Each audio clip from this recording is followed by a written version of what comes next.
부처님께서는 우리 자기 자신이 자신의 보호자라고 말씀을 하셨습니다.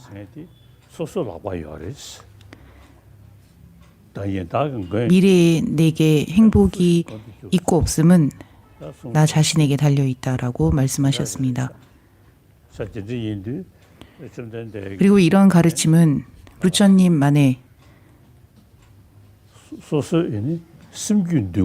고유한 가르침이었습니다. 따라서 부처님께서는 자기 자신의 마음을 다스려야 한다고 하셨습니다. 부처님께서는 우리에게 무엇을 취하고 무엇을 버려야 할지를 일러주시고 우리는 그 배운 바를 실천하여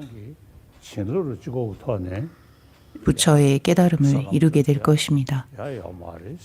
따라서 부처님의 가피만으로 부처가 될 수는 없습니다.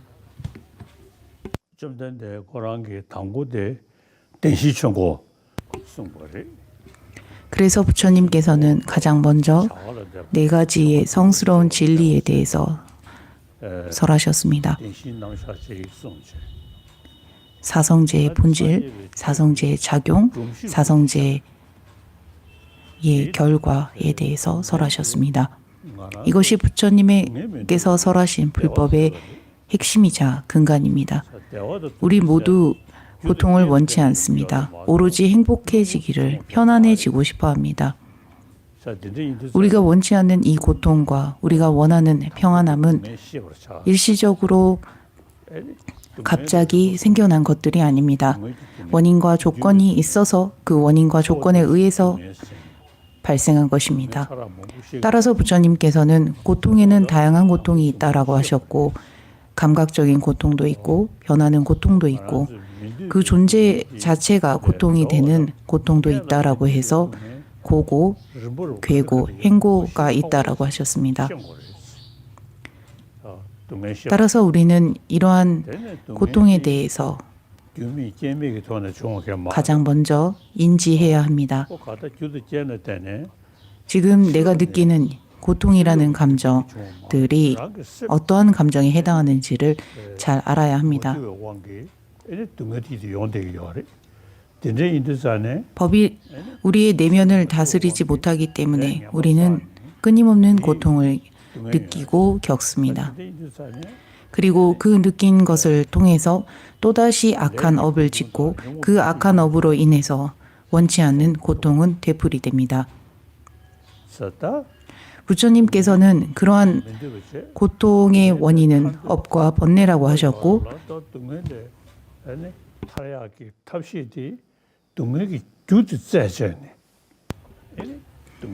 그 업과 번뇌의 원인이 되는 것을 찾아야 한다라고 하셨습니다. 그 원인을 알면 그 원인을 제거하는 즉시 더 이상의 업과 번뇌는 생겨나지 않을 것이고 그로 인해서 원치 않은 고통은 겪지 않을 것이다 라고 하셨습니다. 그리고 부처님께서는 우리가 고통에서 온전히 완전히 벗어날 수 있는 방법이 있느냐라고 물어보셨습니다.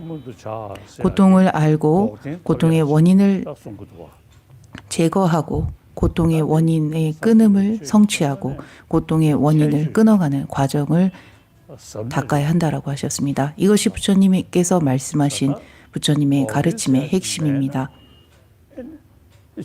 부처님께서는 고통의 원인을 끊는 그 자리가 가능하다라고 하셨습니다. 우리가 원치 않는 이 고통을 끊을 수 있는 그리고 이 고통을 끊는 그 순간이 없다면 그저 우리는 날마다 하루하루를 낭비하면서 살아도 될 것이라 생각합니다. 그리고 그저 부처님께 기도하면서 살아가도 될 것입니다.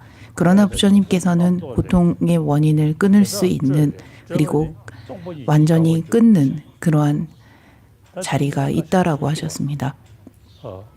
용수보살께서는 업과 번뇌를 제거하는 그 순간이 바로 해탈이다라고 하셨습니다. 업과 번뇌를 제거하면 해탈하는 것이고 업과 번뇌를 제거하지 못하기 때문에 윤회하는 것이라고 하셨습니다. 업과 번뇌를 온전히 제거했을 때 해탈하게 된다라고 하셨습니다. 업은 마음을 다스리지 못한 번뇌로 인해서 생겨납니다.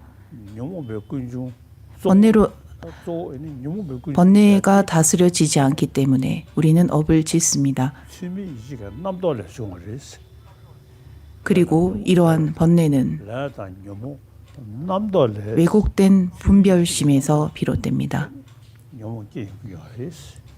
업과 번뇌를 제거하는 그 순간이 해탈이지만 업과 번뇌는 왜곡된 분별심에서 비롯되고 있다라고 하셨습니다. 그리고 왜곡된 분별심이라는 것은 대상이 실제 존재하고 있다라고 보고 생각하는 것입니다. 왜곡된 분별심이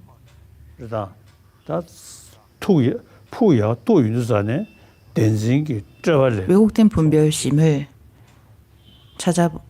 왜곡된 분별심을 조사해 보면 대상이 실제 존재하고 있다는 내재된 실체가 있다라고 하는 실집이라는 것입니다. 용수보살께서는 이렇게 말씀하셨습니다.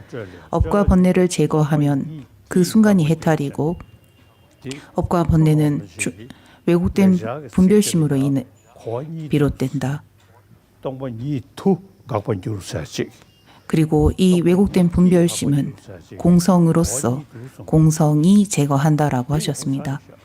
저희 스승 쿠놀라마 린포체께서는 공성으로서 제거한다라는 의미와 공성이 제거한다라는 이 두 가지 측면으로 생각해 볼 수 있다라고 말씀하셨습니다.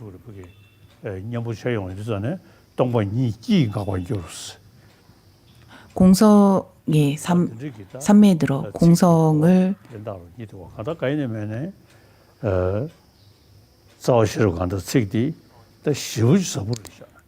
공성을 관하고 있는 그 순간이 바로 공성이 왜곡된 분별을 제거하는 것이고 공성으로서 제거한다라는 말은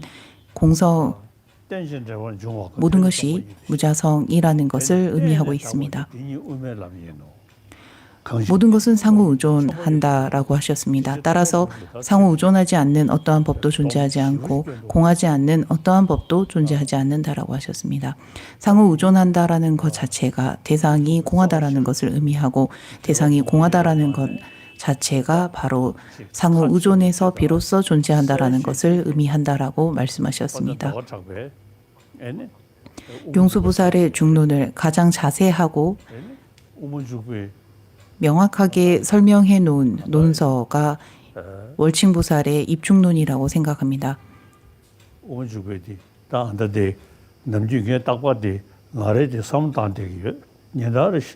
저도 날마다 생각하는 부분이기도 합니다만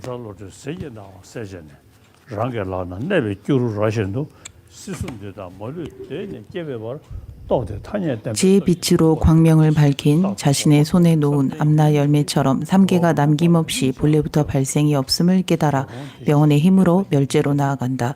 항상 멸제에 속한 선정이지만 의지할 데 없는 중생에게 자비심을 일으키고 그는 성문과 영각을 남김없이 심식으로 복종시킨다. 세속 진열하는 거대하고 가벼운 순백의 날개를 펼쳐 백조의 왕은 백조무리를 이끌며 선한 바람을 받아 바람의 힘을 받아 부처님의 수승한 공덕 바다인 피안으로 날아간다.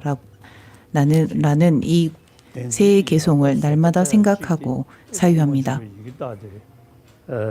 우리의 내면의 실집을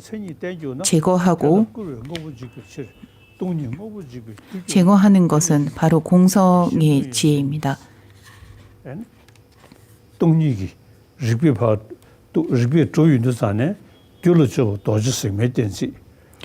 자상이 의존하게 된다면 의존을 부정함으로 사물은 없어지게 되고 공성이 사물을 소멸시키는 원인이 된다면 그 또한 이치가 아니기 때문에 사물이 아니다라고 하셨습니다. 원인을 조사하고 원인, 본질, 결과를 조사하는 것을 통해서 무아와 무자성을 아는 지혜, 논법들을 설명을 합니다.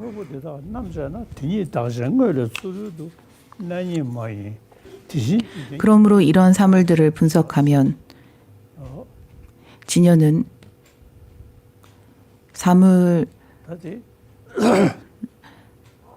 사물과 달리 그리고 승의에서 대상을 찾을 수 없기 때문에 세간의 명언을 분석하지 말라고 하셨습니다. 이 말씀은 모든 것이 소리와 이름일 뿐이다라는 것을 의미합니다. 이러한 사물을 분석하면 그저 무자성인 아무것도 실제 존재하지 않기 때문에 무언가 남는 것도 존재하지 않고 무언가를 찾으려고 했지만 아무것도 남지 않기 때문에 남지 않고 그저 소리와 이름일 뿐이었다라는 것을 알게 된다라는 말씀입니다. 따라서 우리는 이러한 깨달음을 위해 가장 먼저 악업을 짓지 않는 것을 비롯해 계율을 잘 지키고 집중하는 힘을 닫고 더불어 지혜를 키워 사막을 배우고 익혀야 합니다. 이것이 깨달음을 향해 나아가는 원인과 조건들입니다.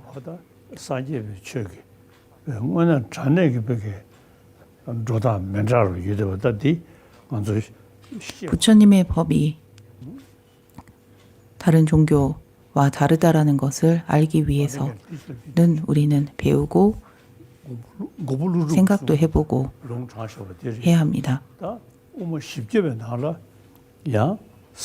사백론에서 몸의 감관처럼 무지는 전체 몸 전신에 존재하니 그러므로 모든 번뇌 역시나 무지를 끊어야만 끊어지게 된다. 상호우조하여 발생한다라는 것을 본다면 무지가 생겨날 수 없게 되고 그러므로 사백론에서 모든 애씀이 이 내용만을 설명하고자 한 것이다 라고 하셨습니다.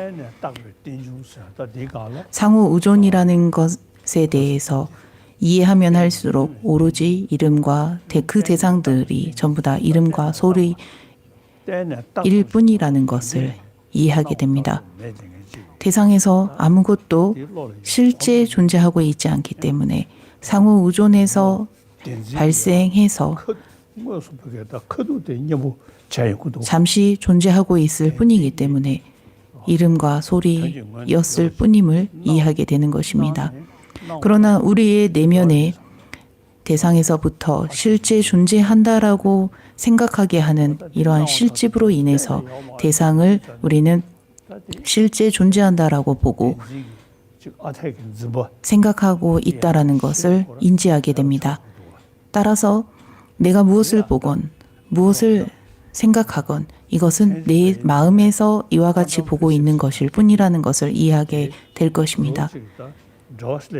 따라서 무엇도 내 눈에 보이는 것처럼 그리고 내가 생각하는 대로 존재하지 않기 때문에 내가 집착할 바는 없다라는 것을 인지하게 됩니다. 양자 물리학자들의 주장도 이와 유사합니다.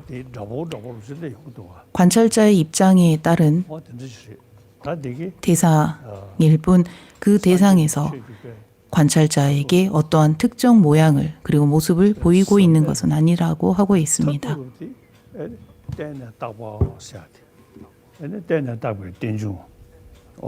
부처님의 가르침의 핵심은 상호 의존에서 발생한다라고 하는 연기법입니다.